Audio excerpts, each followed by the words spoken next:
Tai Media. Ulipo tupo, twende pamoja.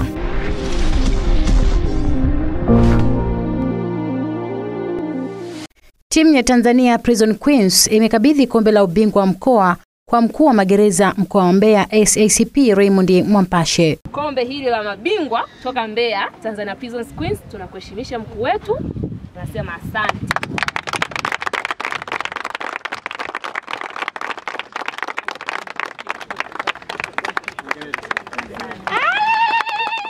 Akizungumza mara baada ya kupokea kombe hilo, mkuu huyo amesema wataendelea kushirikiana na wadau kusaidia timu hiyo. Niwaachie moyo. Siku moja hizi shida mlizonazo mtazisahau. Amina. Bora mtazisahau pale ambapo mtapata mafanikio ya yale mnayoyatarajia. Mtafutaji kamwe hakati tamaa. Si ndio? Mtafutaji hakati tamaa.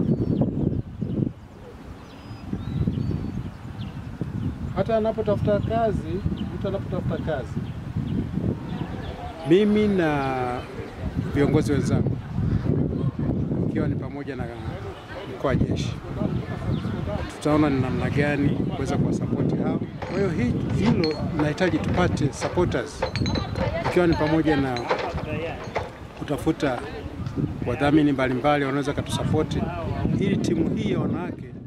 Rollins Malambi ni kocha wa timu ya Tanzania Prison Queens, anasema atahakikisha timu inapanda na kucheza ligi daraja la kwanza.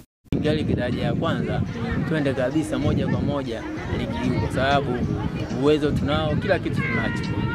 Kwa upande wake meneja wa timu ya Tanzania Prison Queens Sarah Samson amesema ushindi waliopata umeweka heshima kwa jeshi la magereza. Kwa kweli tumefurahia sana ushindi tuliopata kwa mkoa wa Mbeya katika ligi ya mkoa na tumefanikiwa kwenda kuwakilisha mkoa wa Mbeya katika ligi ya mabingwa, lakini tunaahidi kwamba nahodha wa timu hiyo Agnes Maridadi amesema wanaendelea na jitihada za kuhakikisha wanauheshimisha mkoa wa Mbeya kwenye soka. Na tunawaahidi wana Mbeya kwamba tutajitahidi kwa uwezo wetu wote kuweza kufanikisha ligi kuu tuweze kucheza na wenyewe waweze kuwa na timu ya Mbeya.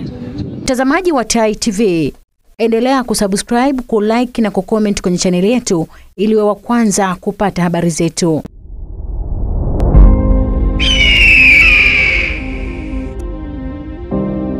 Ulipo tupo, twende pamoja.